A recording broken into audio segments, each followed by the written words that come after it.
नमस्कार विद्यार्थी मित्रांनो, आज पुन्हा एकदा आपलं शिरूर पॅटर्न आहे ऑनलाईन प्लॅटफॉर्ममध्ये मनापासून हार्दिक स्वागत करतो। आज आपण याच्या आधी 6 पेपर आदर्श मराठी व्याकरणाचे आता 5वीच्या शिष्यवृत्तीचे टाकले होते। मध्ये आपलं नवोदयावर बरंचसं काम चाललेलं होतं। आज पुन्हा एकदा आता सलग 2-3 मराठी व्याकरणाचे त्या ठिकाणी पेपर तुमच्या समोर येतील आणि आज आपण 7व्या क्रमांकाचा आदर्श पेपर त्या ठिकाणी घेऊन येतोय। पेपर अतिशय सुंदर आहे, थोडासा वैचारिक आहे, फसवा प्रश्न आहे, एक 5-6 प्रश्न त्या ठिकाणी फसवे आहेत, वाचनीय आहेत। ते प्रश्नातले 2-3 प्रश्न तरी पेपरला 18 तारखेला त्या ठिकाणी येऊ शकतात, असे त्या ठिकाणी प्रश्न आहेत। चला पहा, साहजिकच सांगितल्याप्रमाणे कविता त्या ठिकाणी किंवा परिच्छेद उतारा त्या ठिकाणी येणार आहे। खालील कविता काळजीपूर्वक वाचा आणि त्या खालील प्रश्नांची उत्तरे द्या। ठरल्याप्रमाणे पहिल्यांदा प्रश्न वाचायचे आणि नंतर उतारा, कविता, परिच्छेद काय असेल तो वाचायचा। मी आता डायरेक्ट या ठिकाणी कविता वाचतोय। कविता नीट पहा। एक होता पांढरा ढग, एक होता काळा, आभाळाने दोघांनाही लावला होता लळा। म्हणजे आभाळात त्याच्यात काही ढग पांढरे असतात, काही ढग काळे असतात, त्याच्यावर ही कविता आहे। निळाशार अंबरात, अंबर म्हणजे आकाश, दोघे होते खेळत, काम करावे काहीतरी हे त्यांना नव्हते कळत। काहीच काम नव्हते करत, नुसतं ते खेळत होते। तिथे आला वारा, म्हणाला आळशी तुम्ही फार, चला इथून दोघे माझ्या पाठीवर व्हा स्वार। वारा आले त्यांना म्हणला तुम्ही काहीच काम करत नाही, आता तुम्ही माझ्या पाठीवर या आणि माझ्या सोबत चला स्वार व्हा। दोघांना घेऊन पळताना वारा गेला दमून, पळता पळता वाऱ्याने काळ्याला दिले ढकलून। पांढरा होता शिष्टच जरा, काळ्याला लागला हसू, काळ्याला वाटले वाईट, त्याच्या डोळ्यात आले अश्रू पाणी आलं। अश्रू वाहिले जरजर, त्यांची झाली पावसाची सर, असा पडला पाऊस आणि नाचू लागला अंगणभर। किती सुंदर पावसाचं वर्णन कवितेच्या माध्यमातून कवीने केलेलं आहे। आणि मग काळ्या ढगांच्या डोळ्यात अश्रू का आले असा प्रश्न त्या ठिकाणी आलाय। त्याला शिष्ट म्हटल्यामुळं, पांढरा ढग त्याच्या पुढे गेल्यामुळं, पांढरा ढग त्याला हसल्यामुळं आणि दमून गेल्यामुळं, पांढरा ढग त्याला हसला आणि म्हणूनच त्याला रडू आलं, आणि म्हणूनच रडू आलं म्हणजे त्या ठिकाणी पाऊस पडलेला आहे। आणि ज्यावेळेस ते दोनही ढग वाऱ्याच्या अंगावर त्या ठिकाणी पळू लागले त्यावेळेस पांढरा ढगाने त्याला हसला आणि त्याला त्यामुळे रडू आलेला आहे, पांढरा ढग हसल्यामुळे।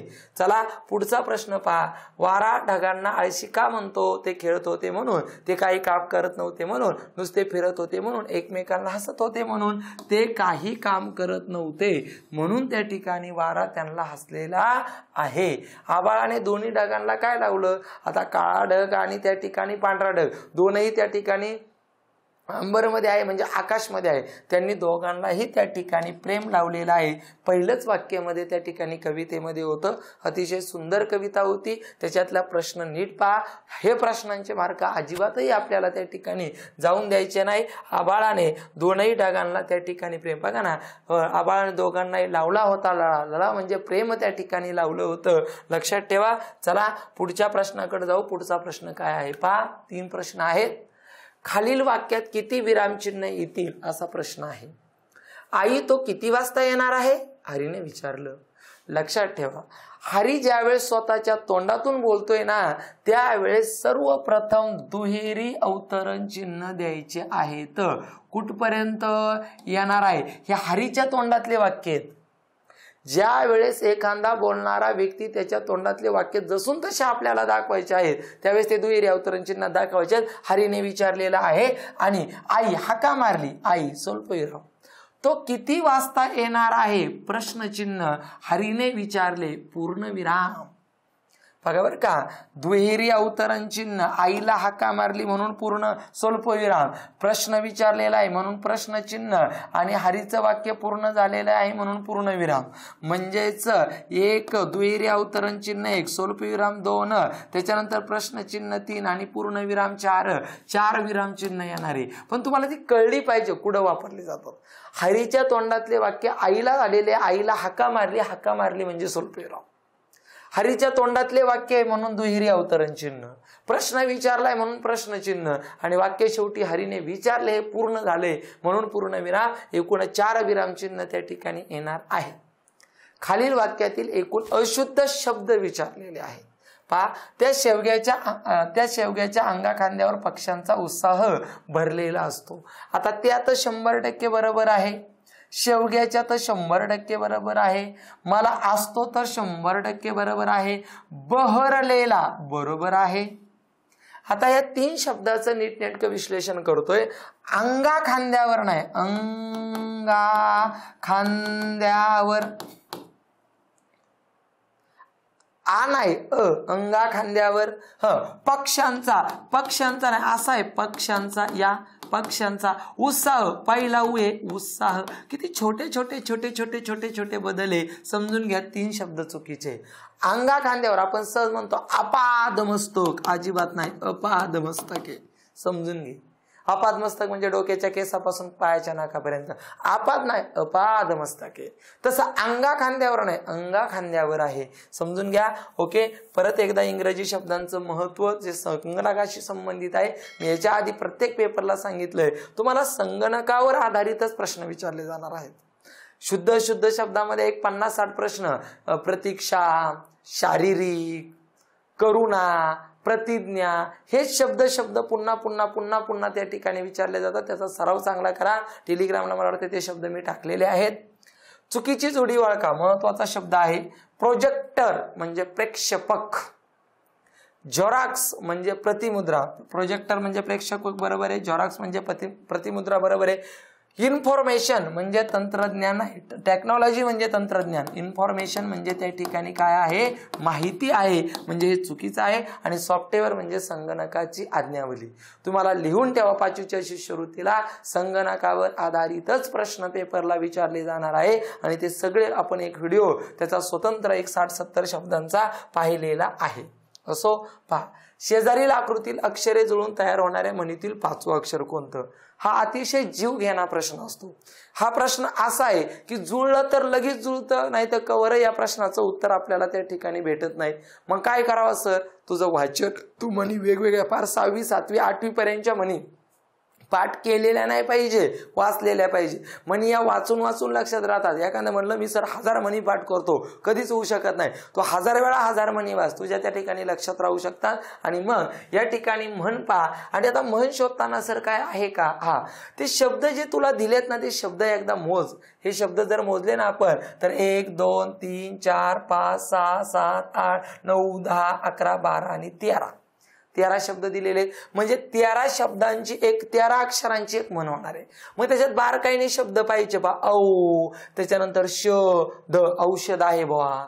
इथं का, त्याच्यानंतर न, कान पण आहे. त्याच्यानंतर नाक, नाक पण शब्द तयार होऊ शकतो, नाक पण आहे. मग ही म्हण काय आहे, तुमच्या वाचण्यात येते का पाहिजे? हो आहे ना. मग काय, कानाला ठणका, कानाला ठणका, नि नाकाला औषध, नि नाकाला औषध, अशी म्हण आहे आता 5वीच्या क्रमी पुस्तकामध्ये. कानाला ठणका, ठणका कानाला लागलाय ना, औषध कुठं चाललंय, नाकाला चाललंय, लक्षात घ्या. ओके, मग सर आता 13 शब्द झाले का? 1 2 3 4 5 6 7 8 9 10 11 12 13 झालेले आहे.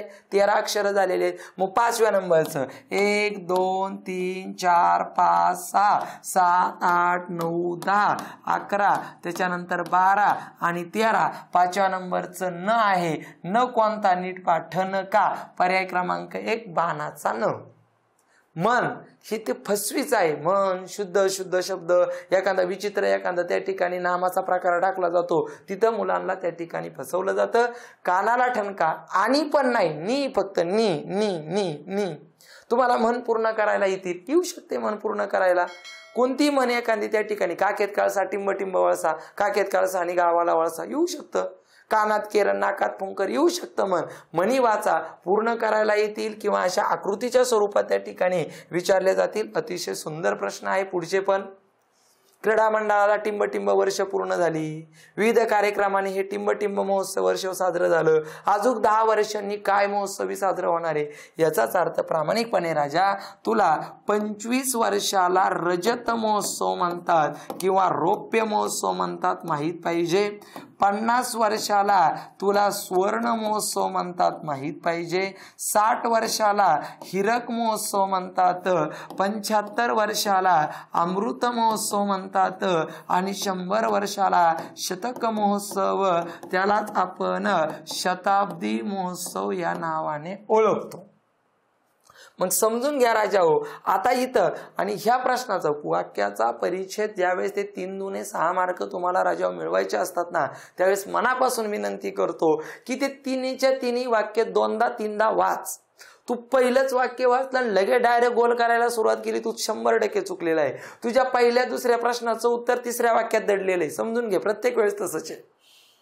3रं वाक्य वाच, अजून 10 वर्षांनी काय. आणि इथं लक्षात ठेवा, 25ला रजत म्हणतात, रौप्य म्हणतात. पोरांना रजत रौप्यच पाठ असतं, रजत माहीतच नसतं. मग आता 25 रजत नंतर 25 वर्षांनी सुवर्ण येतो, सुवर्ण नंतर 10 वर्षांनी हिरक येतो, हिरक नंतर 15 वर्षांनी अमृत येतो, अमृत नंतर 25 वर्षांनी शतक येतं.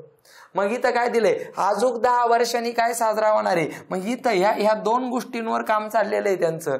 अजून मग 50 नंतर म्हणजे क्रीडा मंडळाला 100% 50 वर्ष पूर्ण झालेले आहे. कारण अजून 10 वर्षांनी 60 होतोय, म्हणजेच हिरक महोत्सव त्या ठिकाणी पूर्ण होतोय. 60 म्हणजे हिरक महोत्सव. मी मगाशीच बोललो, तुझ्या पहिल्या प्रश्नाचं उत्तर तुझ्या 3ऱ्या वाक्यावर अवलंबून आहे. हे लगेच गोल करायचंच नाही. तुला येतंय ना, थांब बाबा, 3 वाक्य वाचा ती. विविध कार्यक्रमांनी. मग 50 वर्षाला काय म्हणतात, तर 50 वर्षाला सुवर्ण म्हणतात. मग बघा, 50 माझं उत्तर कधी आलेलं आहे, ज्यावेळेस माझा हा अख्खा तक्ता पाठ आहे, मला तो लिहावं लागेल. 25, 50, 60, 75, 100, 100, 75, 60, 50, 25. रौप्याला रजत म्हणतात, सुवर्ण 50, 60 हिरक.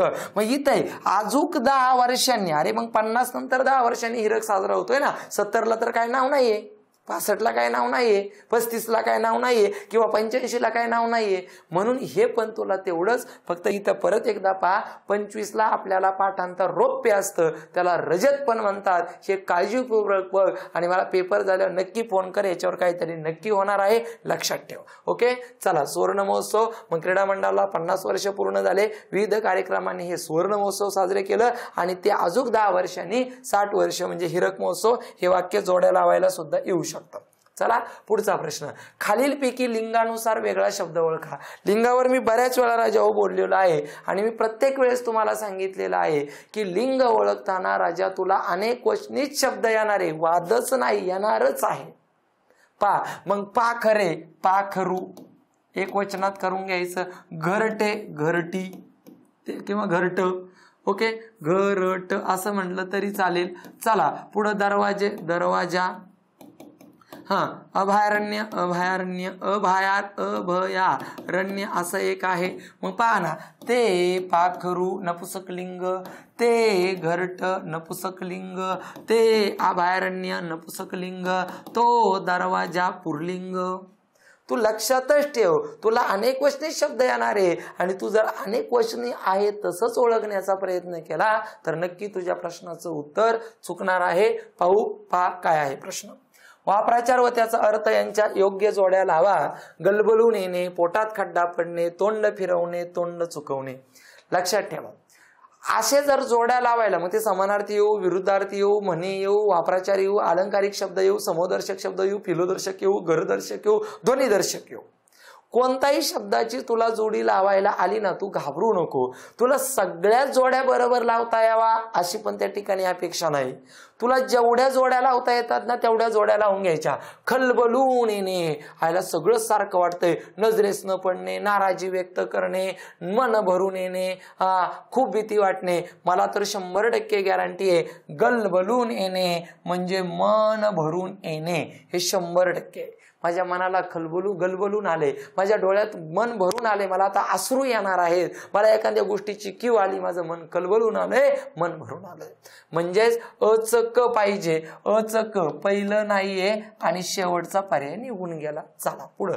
पोटात खड्डा पडणे, पोटात खड्डा पडणे, खूप भीती वाटणे, खूप भीती वाटणे. मग 2चं ड पाहिजे. ओके, 2 नंबर आणि 3 नंबरला दोन्ही आहे. तोंड फिरवणे, नाराजी व्यक्त करणे. मग 3चं त्या ठिकाणी बय संपलं. पर्याय क्रमांक 3 नंबर उत्तर. आणि तोंड चुकवणे, नजरेस न पडणे.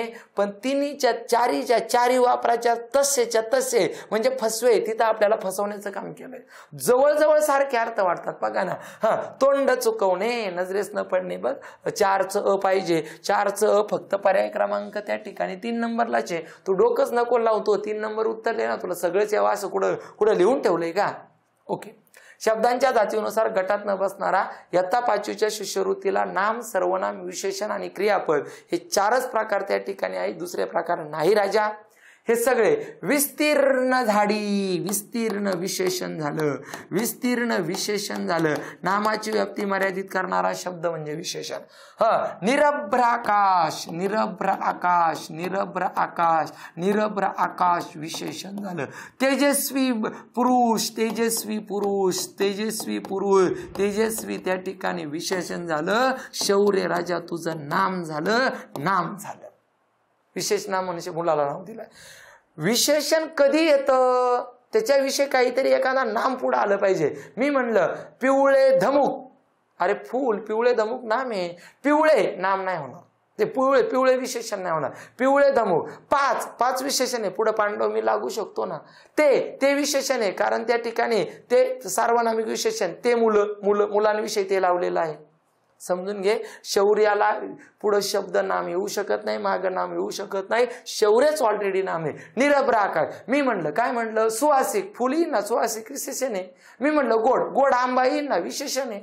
ओके. म्हणून विस्तीर्ण जाडी, त्या शब्दांना काहीतरी, त्या विशेषणाला काहीतरी शब्द लावायचे आणि ते लागत असतील तरच ते विशेषण होईल. चला पुढे ज्याचा तळच लागत नाही ते असे काय असते, अथांग. ज्याचा विस्तारच संपत नाही ते विस्तीर्ण, ज्याची मर्यादा संपत नाही ते अमर्याद, आणि ज्याचा तळच लागत नाही तो अथांग. हा त्या ठिकाणी तुमचा समूहदर्शक शब्द आहे. विरुद्धार्थी शब्दाची अयोग्य जोडी ओळखा, चुकीची.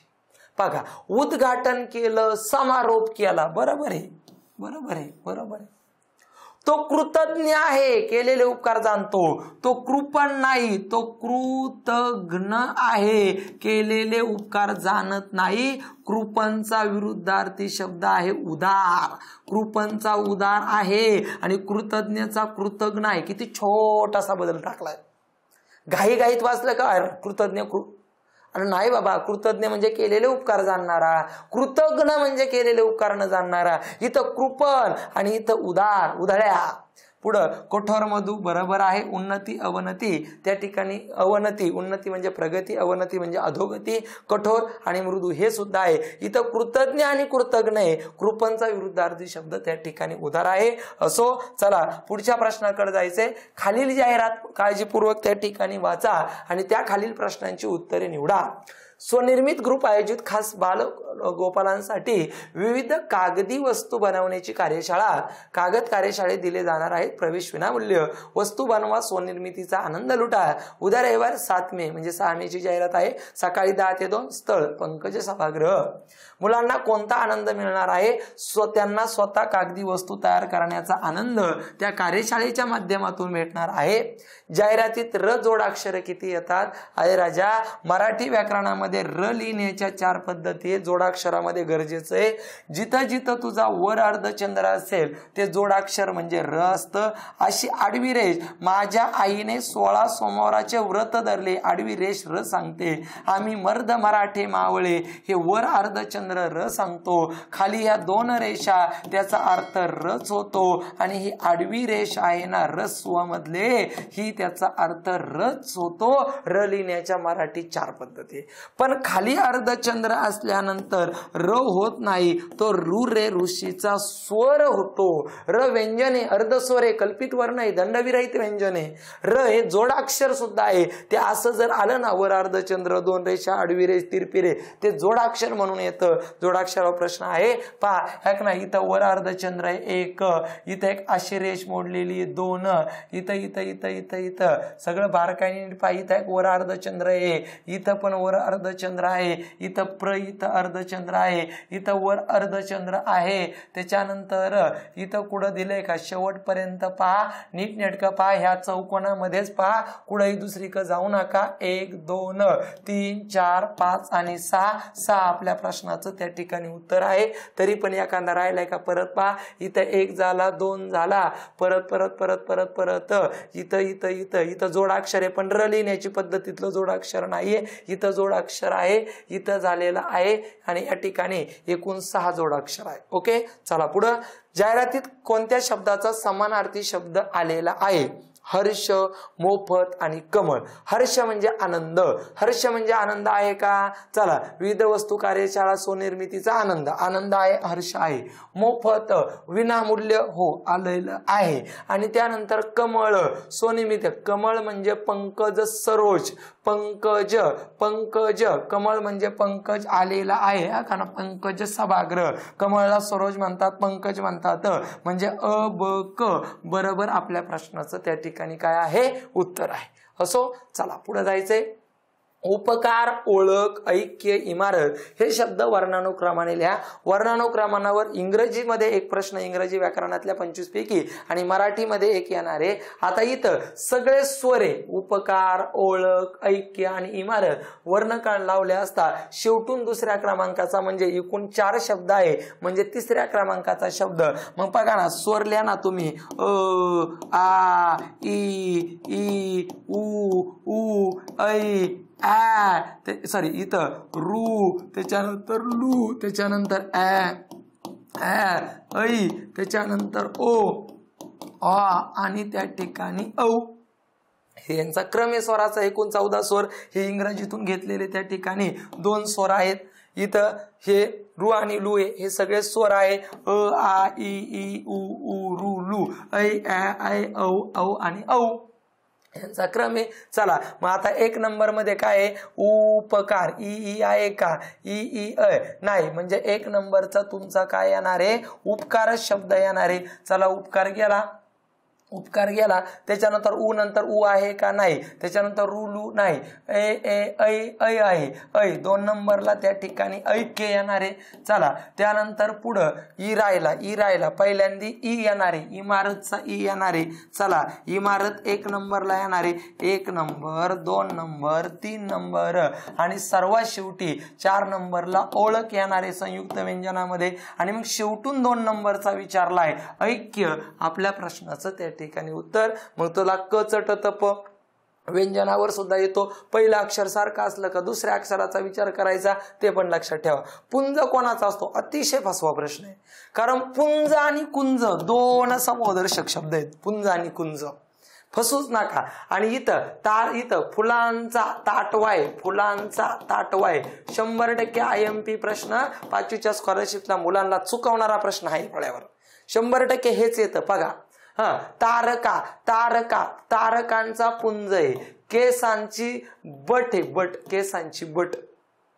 आणि वेलींचा काय आहे माहितीये का? वेलींचा कुंज आहे, कुंज. बघा, सारखं वाढता यायला पाहिल्या पुंज, लगेच वेलींचा पुंज, वेलींचा कुंज आहे भाऊ. फुलांचा ताटवा आहे भाऊ, किंवा फुलांचा गुच्छ म्हणलं तरी फुलझाडांचा ताटवा आहे.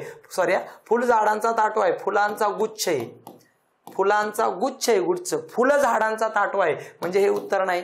तारकांचा 100% पुंज आहे, आपल्या प्रश्नाचं उत्तर आहे. केसांचा पुंज काय? केसांचा बट म्हणा, केसांची बट म्हणा, किंवा केसांचा पुंज का म्हटलं तरी त्या ठिकाणी चालेल. आणि मग वेलींची कुंज आहे, पण फुलांचा गुच्छ आहे, फुलं झाडांचा ताटवा आहे. मग इथं गुच्छ आहे, पण फुलं झाडांचा विचारल्यावर ताटवा. म्हणून कुंज आणि पुंज याच्यात फरक आहे, समजून घ्या. कुंज हा वेलींचा आहे आणि पुंज हा तारकांचा आहे. पुढं बोलाचीच कडी या शब्दाचा अर्थ काय होतो? केवळ शाब्दिक वचने दिली जातात तर ती पूर्ण केली जात नाही. निरर्थक बडबड होत नाही, केवळ आभास होत नाही, भाषकळ गोष्टी होत नाही. बोलाचीच कडी म्हणजे केवळ शाब्दिक वचने. अलंकारिक शब्द त्या ठिकाणी आहे. पुढं मिल्खा सिंग हे कोणत्या क्रीडा प्रकारामध्ये आहेत? एखाद्या व्यक्तीचं टोपण नाव दिलं जाईल. ग्रामगीता राष्ट्रसंत तुकडोजी महाराज आलतं, कुसुमाग्रजांचं नाव आपल्याला आलं होतं. एखादा खेळाडू प्रसिद्ध दिला जाईल, त्याचं त्या ठिकाणी संबंधित विचारलं जाईल. काही पण प्रश्न त्या ठिकाणी विराट कोहली विचारला जाऊ शकतो. क्रिकेट जे आता नावाजलेले आहेत भारतामध्ये, त्याच्यावर पण प्रश्न त्या ठिकाणी विचारला जाऊ शकतो. ओके, मिल्खा सिंग, त्याच्यावर चित्रपट निघाल्या, धावपट्टू त्या ठिकाणी आहेत, लक्षात ठेवा. वल्ली या शब्दाचा समानार्थी शब्द कोणता? वल्ली म्हणजे वेल, झाड नाही, उदार होऊ शकत नाही. आणि वल्ली म्हणजे तो खूप वल्ली व्यक्ती आहे हो. म्हणजे तो स्वच्छंदी माणूस आहे असा पण त्याचा अर्थ होतो। हे तुमचं वाचनीय प्रश्न आहे। अ आणि क पर्याय क्रमांक 4 नंबरचा आपल्या प्रश्नाचं त्या ठिकाणी उत्तर। याच्यावर एका शब्दाचे अनेक शब्द हा प्रश्न मुळी फसवाचा असतो। तो खूप वाचल्यानंतर आणि ते टायमिंगला जर लक्षात आलं तरच या प्रश्नाचा मार्क आपल्याला पडतो। आपलं कामच आहे वाचन करणं। खूप दिवसांनी गावाकडून आलेल्या आपल्या मित्राला गणेशने गावाची टिंब विचारली। गणेश पुण्यात होता, गावाकडून त्याचा मित्र सुहास गेला आणि मित्राला भेटला आणि गणेशने त्याला विचारलं टिंब जोड शब्द। आता बघा बरं का, हालचाल, परिस्थिती, हाल हवाल, हकीकत, त्या ठिकाणी जोड शब्दाचा अर्थ होतो दोन वेगवेगळे शब्द।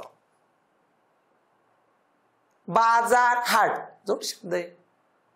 मग इथं खूप दिवसांनी गावाकडून आलेल्या आपल्या मित्रांना गणेशने विचारलं गावाची हाल हवाल काय चाललंय रे, पीक पाणी बरं आहे का रे, हाल हवाल पीक पाणी। इथं हालचाल होऊ शकत नाही, परिस्थिती तर जोड शब्दच नाही, हकीकत तर जोड शब्दच नाही, 1 आणि 3 मध्ये कन्फ्युजन होतं। अजिबात तुझा हालचाल नाही, तुझी हाल हवालच आहे।